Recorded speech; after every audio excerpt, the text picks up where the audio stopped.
Hi, I'm Shelley Forrester. Welcome to Out in the World with Shelley. I'm out in the world today with Gavin Pomernella. He is the president and founder of Talent Driven Value. And hi, it's really great to see you. There are three words I really like in your company name: talent, driven, and value. So I'd like to start with value. One of the things you do is executive coaching. Correct. And what's the value of executive coaching, both to the executive and the company?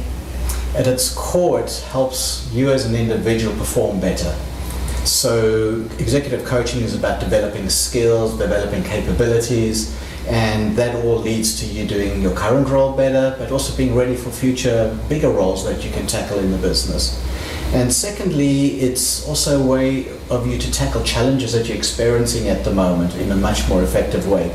So you as an individual spend less time trying to fix things that might not have gone right the first time, and the company obviously benefits from you getting it right the first time. So how does the relationship start? Does it start with the individual or the company finding the coach for the individual? It can actually be both. So I have clients that come to me directly because they're at a key point in their career and they want some advice or guidance to think through those decisions they're making.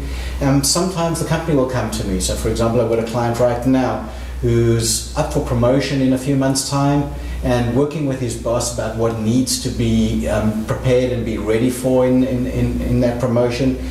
They've identified a few things that they would like him to work on. And so together they've come to me and said, please can we work with you to develop these areas.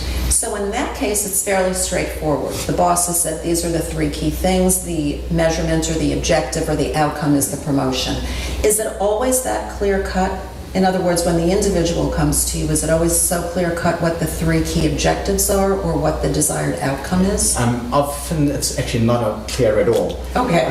Person thinks they know what they're trying to achieve, and a very important part of as a coach is understanding and really peeling back the layers of what's really going on, because you tend to find that what you think your initial goal is only a reflection of something else that's going on that actually you need to address or you're trying to achieve. And so the right questions from the coach can help you understand what their true objective is, and that's the first part of any coaching engagement, is about that. You know, I love questions. Yes. So are there key questions that you as a coach ask people? I tend to not have predictable questions that I ask each time, but it's more the style of question that I think about, which is, first of all, they need to be open-ended. Mm-hmm. So don't come as a coach with a preconceived idea of what the answer is going to be or what the issue is. Ask questions that are going to elicit thought from the person that's being coached, but also make sure that you as the coach are then delving deeper in and not jumping to conclusions yourself. Okay, so one of your questions might be, why do you say that, or how does that work, or Precisely. Something like that. I see. And, okay. and what's behind that, and mm-hmm. what do you hope to get out of doing something like that, or etc. And that will help you. Okay, and then are there questions the person who's being coached should either be asking themselves or asking you as the coach? Questions that they should ask themselves are very critical. For coaching to be effective for an individual and worth the time they've put into it, they need to commit to a number of things. I find, first of all, they need to commit to time, because coaching does take time out of their day. It doesn't need to be significant, but they need to make sure that they do the work that they need to be working through, the thought that they need to be putting into it, etc. The second area that they need to be doing is actually being open to feedback, and sometimes quite tough feedback, because a coach will call them out if they're saying things that don't make sense or it's not adding up in a certain way. And so those types of things make a real difference to, are you engaged, are you going to actually learn from the experience? And so when we're talking about the time commitment, how much time is required, like let's say on a daily basis, like practicing the piano, and then how long is the relationship with the coach? So on an ongoing daily basis, it's not that much that you actually spend time with a coach. For example, many of my programs, I'll meet with the client every 2 weeks. It might be an hour and a half kind of conversation that we'll be having. The time comes in applying the learning that you've gained? You know, are there frameworks that you've agreed make sense in a situation that you want to try? You've got to try them. Sometimes you've got to reflect on what you're experiencing or seeing and make notes around those so you can keep track of it. You know, I'll give you an example. If I'm doing onboarding coaching with a senior executive, a key element of that is understanding the stakeholders in the organization that they're coming into. And whether it's the board, investors, employees, clients, etc.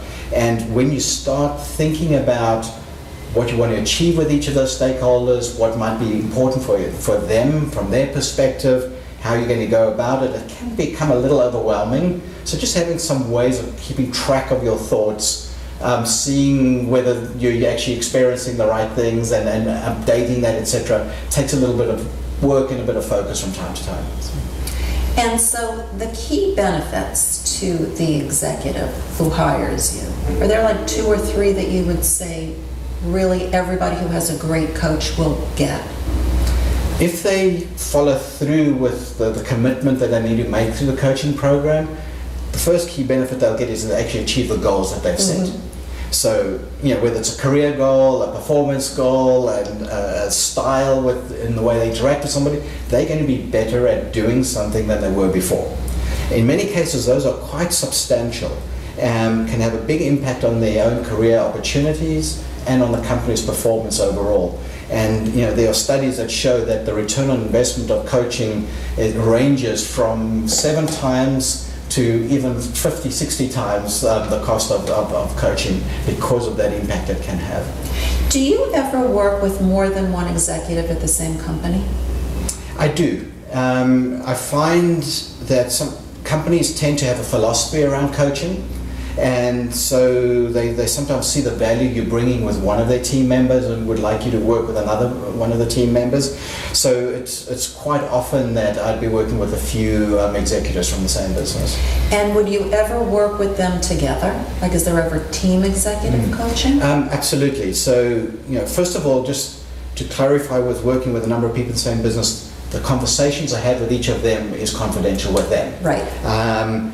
In a team situation, that's different. There we've consciously said we want to work as a team, maybe get the team to be more effective in a certain way, or change the style or way they make decisions in the business as a team. And that's when we'll share insights into their natural styles, how they make those decisions. I'll work with them as a team to come up with strategies and tools to be more effective. Are there specific questions that an executive should be asking you when they're thinking about hiring you? And are there questions they should be asking themselves? It's, as in any major purchase you're making, especially when you're opening up a lot about yourself in the process, they need to do their due diligence about the coach they choose to work with. You know, the best way to do that is to get referrals. Talk to people who have worked with a coach. What did they get out of them? What situations was the coach more suitable for? Because not every coach is the right type of person for every situation. So that referral is really useful. Another area that they should look at is just what kind of professional qualifications do they have. There's a few professional bodies that exist for executive coaches, and you'll know that there's going to be ethical guidelines that they're following. There's going to be training that they've gone through that they're following as well. So you know that there's substance behind the conversations, behind the methodologies they're bringing, etc. And so is the capability and the training and the certification, I understand all of that. Is there what I'm going to call the softer side of, what is that? Is it just understanding each other, a level of confidence? What sort of that softer side that both of you are looking for? I normally advise people who are looking to engage a coach to meet 2 or 3 different people. Because they might all have the same similar qualifications and background, but it's human nature. There's certain people we're more likely to connect with because they're more similar to us in some ways. Other people that we're less likely to. Doesn't mean you should choose a coach that's more similar to you, but you should find at least that connection that you know that you're going to trust them and be able to take on board their feedback, share things that are of a personal nature with them. And then how does the timing work? Like, is there a recommended amount of time that you have in the relationship, let's say 3 or 6 months? And then I'm curious as to how it evolves. Is there like, 2 check-ins a year? Just how does that whole process work in the relationship? I'll talk a bit about how I approach it with my clients. I like to, the way I demonstrate the value I bring is to have very clear objectives that they can see after a period of time they've achieved. And so we tend to work through narrowing those objectives down to priority ones. And we'll start off with those. And those typically might be a 3-month program. And once we've achieved that, then we'll be ready to build on that, maybe with more complex objectives and as they move forward. So the coaching program might simply be a fixed period, like a 3-month program, or it could be ongoing. What tends to happen the longer it goes on, it's almost by human nature, the goals become less specific and less measurable. That's not a bad thing in itself if you've built a relationship and a history where an executive is looking for specific opportunities just from time to time to get perspective, to help them sense check their thinking and their approach to something. But the nature of the coaching engagement does change then. So sometimes a way to understand what something is to understand what it isn't. So I want to ask you about the difference between coaching and, let's say, mentoring. Are there similarities, and what are the differences? There's some similarities, but if we talk about the differences, the way I like to describe coaching is that we enable and elicit what you have more innately within yourself. So we have frameworks and methodologies that help you learn more about your capabilities, how to apply your capabilities, how to think through a problem. So you become self-sufficient in dealing with certain things when you've completed the coaching engagement. Coaches don't have to be specialists in a particular topic or an industry, etc. Mentors are different in that case. They tend to be more experienced than the person they're mentoring. They have a subject matter expert in some way, and so you go to a mentor for guidance on specific solutions and apply those solutions then in your workplace. When's the optimal time to start working with a coach in one's career? I'd say it's never too soon to start, but it doesn't mean that you need to engage a highly experienced, expensive executive coach early on in your career. There are people, and maybe you even start off on the mentoring side initially, but having somebody you can turn to give you perspective, to ask the tough questions early on in your career can help. And sometimes that can just be somebody more senior than you, who's doing it on a more informal basis. So I've experienced that personally in my career. And early on in my career, I had line managers who I reported to who actually were coaching me. They wouldn't give me the answers to things. They wouldn't solve problems for me. They allowed me to stretch and try different things myself and learn from that. But they did it in a way that gave me some parameters to work within and frameworks to use. And I learned hugely from that. As I got more senior and more experienced over time, there were times where I engaged a coach more formally to help me with key decisions. But you can start off at that informal basis very early on. Could you give one example, obviously a generic example without giving away any confidentiality, of either a really interesting person who you've worked with, or they had a particularly interesting problem, or the progress was faster and better and higher than you thought? I'll give you an example of an executive I worked with a few years ago who was on the succession list in his company to take over the CEO job at some point. It happened to be the timing when actually the CEO had left the business, and so that vacancy was there, and he was questioning himself if he actually wanted to be considered. And while they were considering other executives externally as well, whether he wanted to make sure that he was taken into account. And we worked through the reasons why he was questioning that in the first place. We would have thought somebody on the succession plan would have been aware of it already and had come to terms with the opportunities. But it took us a while to do that and actually understand what his reticence was about. And once we understood what his reticence was about, we also could then work on ways to address those concerns. Can you give an example of one concern? So one of the concerns was his relationship with the board.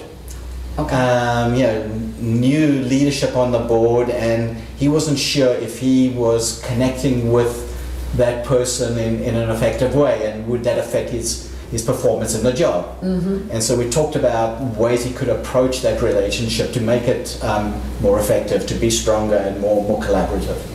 Okay. Another example, because that's very interesting. Another example of something he was reticent about or concerned about? Sorry, can you not do another? Oh, sorry. Yep, thank you. Is there an example? Should I just say an example? I guess.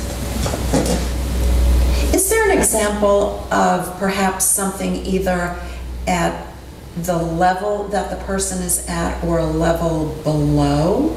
Because I know most people tend to manage up. Mm-hmm. And that's right, that's how, someone told me once that, the best way to have a good career is to do what your boss tells you to do. But what about managing across and down? Well, for example, I'm working with a team at the moment where the boss himself is not sure how to get the most out of his team. Mm-hmm. And so we've done some work to help him understand the actual personal styles and natural behaviors that the individual team members bring, and how he could best use those skills in a way that obviously they would be more effective in and more happy to do. And so it's a classic case of people don't adjust to the boss's style, the bosses Right. don't adjust to the individuals in their team, and the coaching has helped him understand what that looks like. And so now, what's your background? Were you always a coach, or were you head of HR and so coached people internally? So I grew my career through the human resources route, having come out of other roles, other functions initially.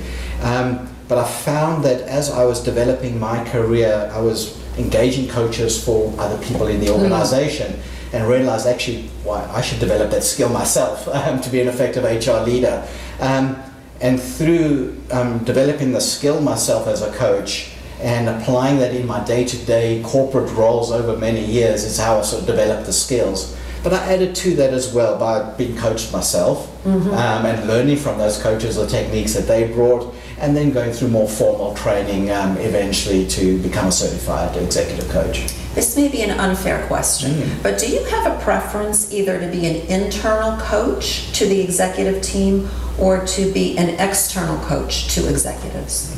It doesn't matter actually. What my preference is more around is working with people who truly want to learn and develop themselves.